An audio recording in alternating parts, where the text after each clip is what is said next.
Welcome to Tuesday, the 14th day of February, 2023. Your Day with a Podcast brought to you by Cowboy State Daily. Check them out at cowboystatedaily.com. Also being brought to you by WYDOT. Winter driving conditions are back, so be prepared. Winter is not over. Now, I know no one really thinks winter is over, but the last several days have given us some hints of even a little bit of spring in some areas. Certainly the better weather everyone's enjoyed, but this is just kind of a pause in the action. There is a lot of winter that we see, not only over the next 24 to 48 hours, but long term. So winter comes roaring back. Snow and poor travel weather will hit some areas today and into tonight, becoming more widespread tonight and into Wednesday in many areas. This is going to lead to poor travel conditions. Today it's going to be I-90, sections of I-25's northern areas, secondary roads and highways across Wyoming, central and southern areas of Montana, and then pushing south across the region. There's going to be a pretty strong cold surge that'll bring snow to Montana, central and northern Wyoming today, then pushing south. And then that upper level low that swings through the Four Corners region is going to hit Colorado, really focusing on Colorado, bringing more significant snow to the mountains. And the east central and southeast areas of Colorado, really an area of Colorado that's been missing most of the winter storms this winter, is finally going to get their turn. Kansas finally gets some snow, especially in the parched areas of western and southwestern Kansas. But there will be parts of southern and eastern Nebraska, parts of far southern Wyoming that get clipped with a little bit of snowfall as well as that upper level low moves out. But we're definitely got a northern area of snow and a southern area of snow, two main areas. The middle, in between these systems, there won't be as much.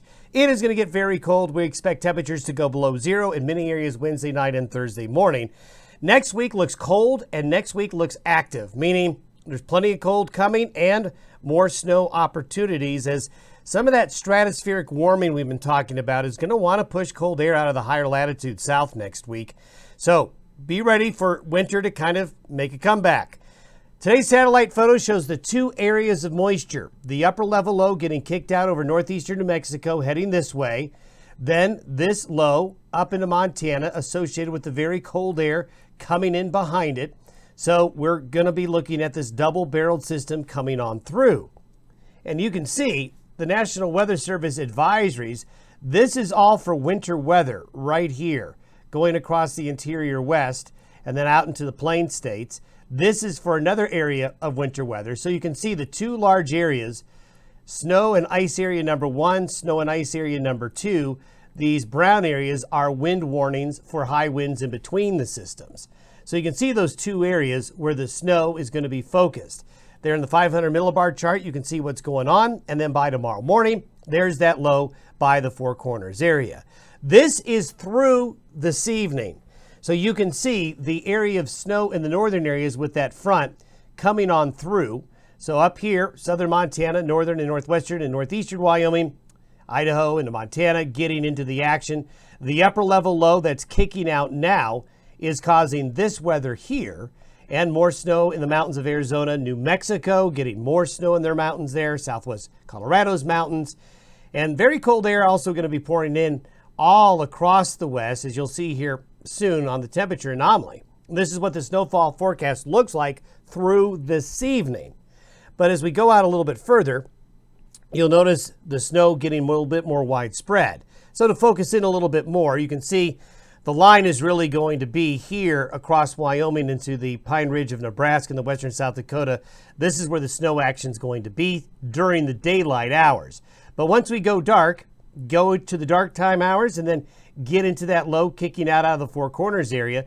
This is the path of heavier snow right here with the southern branch of the storm system coming on through. So you can see western Kansas, southeastern Colorado getting into that, Colorado Springs. Then look at the mountains of New Mexico and southwest Colorado there. Look at the mountains of Arizona getting significant amounts of snow out of this system. Then if you focus in a little bit more, you can see the I-80 corridor.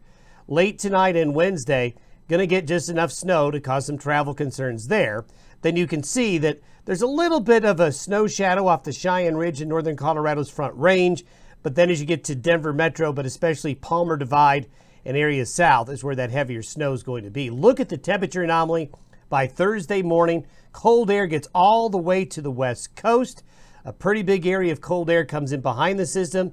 All the gray, you see the gray? These are the forecasted temperatures by Thursday morning. So the valleys of Colorado and then a large part of Wyoming, sub-zero temperatures will be noted. Even into the valleys of Utah, going below zero will be a possibility as well.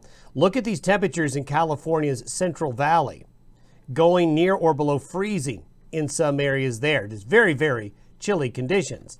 As we get into Friday, the low pressure systems, the more unsettled weather, the worst weather is going to be more towards the upper Great Lakes in the northeastern United States. This upper low spins off the coast of California. So there's a little bit of a break. So as we get into Thursday, Friday, and Saturday, a bit of a break. Not a nice of a break as we had during that last period of time last weekend when we really had some nice weather. This is going to be a little bit more of a breezy pattern, but a break is coming. However, by Monday, we see a big bulge of high pressure beginning to come back into the region. There's the bookends of the highs in the Atlantic and the Pacific. So here we go again. The door opens to very cold air wanting to head south. So by late Sunday and into Monday and Tuesday of next week, the cold returns to the region. This is 10 days out. This is by next Thursday and Friday. Look at all the purple. Very cold air spilling back into the west. And there appears to be a pretty significant flow of moisture coming off the Pacific into that cold air. This is for the 5-day period of Monday through Friday of next week. This is why we say next week looks cold and snowy as Arctic air comes in and is overrun by Pacific moisture. So this is why we're saying be ready for a lot more in the way of winter weather. This is what that 5-day snowfall forecast looks like Monday through Friday of next week. We'll see what happens, but it's pretty impressive with that colder air coming on in. A quick update on La Nina. Look at these sea surface temperatures moderating here off the coast of South America. This is a real big change right here, and the weakening of La Nina continues. And if you look over the last 7 days, the change in sea surface temperature anomalies is showing some orange and yellow here, which means the waters in the subtropical Pacific continue to show signs of not getting colder anymore, but starting to get warmer. So be ready for plenty of winter weather over the next 24 to 48 hours.